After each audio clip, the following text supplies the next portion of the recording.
Let's, for the record, just give me your names first, and we'll start there. I'm Jim. Yep. Maria. All right, and you guys have been with People Care now. You said for almost a year. About a year. Now, you guys stood up about, and you just give me your story. You stood up at our training last year and gave us a little story. So why don't you just share that story a little bit and how you got to where you are and how you ended up with us. Well, back when we first started, they knew about fire. The wheel was invented, and yes, I had to wear shoes to school every day in the snow. In the loincloth.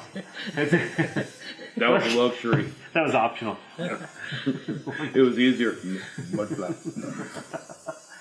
So, you started. How did you two meet? Let's start there. We actually have a double meeting. Really? Back in our 20s. Mm-hmm. Wait, you guys go way back to your 20s? Yeah. I mean, I know you're only 30, but yeah, but still, that's 10 years. That's what. Oh, my brontosaurus is going to be pulling up soon. No, back in our 20s, he was in the military, and he actually came into my hometown, and the girls drugged me out to the bar that night. Aha! So we met, we danced, we sat up all night talking. Yeah, I didn't know this part.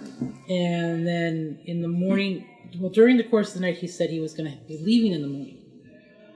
Well, I'm around a military base.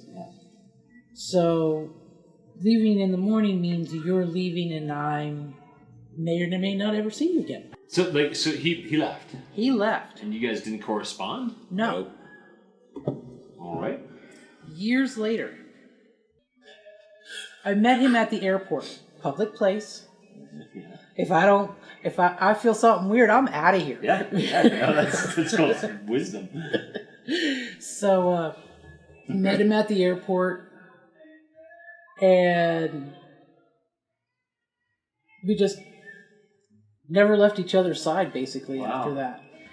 Now, when did you start to need care? What happened? We went for, several years. I mean, he had some issues, but we also had to deal with some doctor issues. Okay. Shortly after we moved here to Junction, got run over by a freight train, big old mastiff. Okay. And broke his arm. And it seemed like that was the trigger. Yeah. Really? That's when everything started going crazy. I mean, he had some issues. Yeah. But it's like, after that, the spine was just like, every time we turn around. We were always in the emergency room. Doctors were like, you're just here for pain pills. No, I'm here for you to figure out what the heck's going on. And all back related? All back related. Mostly back related. A lot of it was also nerve. A lot of nerve damage starting. That we didn't know anything about. He's having these foggy days where he just... Basically, you're in a fog. You have no clue what the heck's going on. Where was I? What was I going to do? So even some of the short-term memory and stuff like that was being affected. And, I'm not going to lie, being, in the occupation I was in, and, with working on cars and, being a guy. Yeah. I have developed a few things called concussions. Yeah. And the ways they're trying to save you because of that lifestyle. But anyway, it was around that time when they actually found the right doctor. They said, well, something's not right.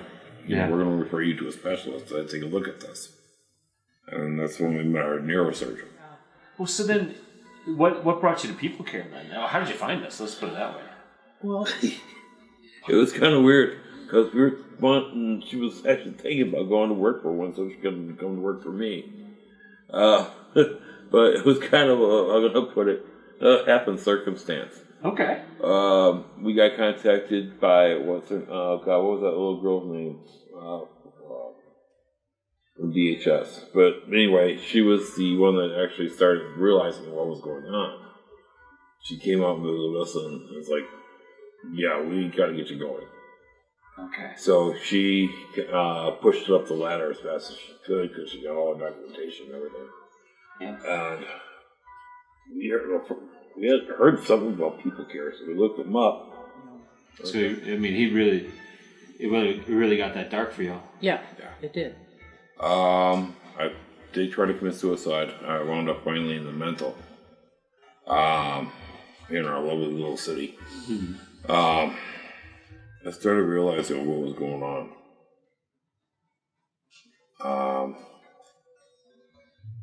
I just got hit, with what we got to do another surgery. Your spine is like this, blah blah blah blah. Debt collector's calling.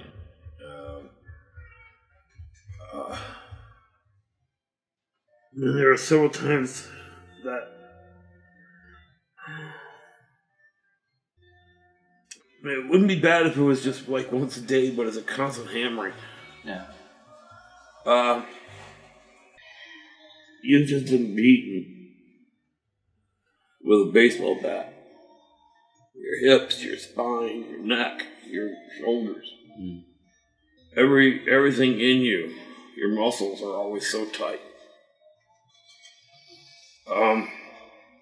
You kind of know where we've been. Yeah. As far as this goes. Amy was your care coordinator that started. At that time, yeah. And I miss her so much. We still keep in touch on the phone. Yeah. She's filling a special part in our heart. I never thought Amy could be replaced. But Shayla's... She's working on it. She's working on it. Yeah. And that's one thing you in the upper echelon have to understand. There's a little bit more connection than you guys even think.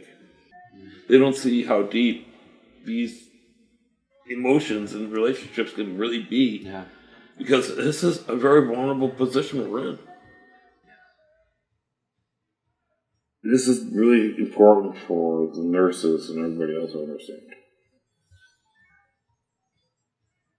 When you're on this side, you have no world anymore. Everything you know is gone. While you, the coordinator, can go home and function every day, go out dancing, whatever you want to do. We've lost a huge part of our lives because we can't do that anymore. You really have to be looking for stuff ahead of time. This time she came into the bedroom when I had the 9mm in my mouth, and I was locked and loaded. And I had no idea. I just wanted the hammer to fall. Up until that point, I had no idea what was going on. There's still days I kind of wish I would have. It's just the pain just gets that bad. That you're so confused, you're so mad. Yeah. So just pay attention. And even though the client may say, no, I'm fine, just keep watching. Mm-hmm. And if you really still suspect something, definitely pass it on to the next shift. Yeah. I'm lucky in the fact that I am the shift here.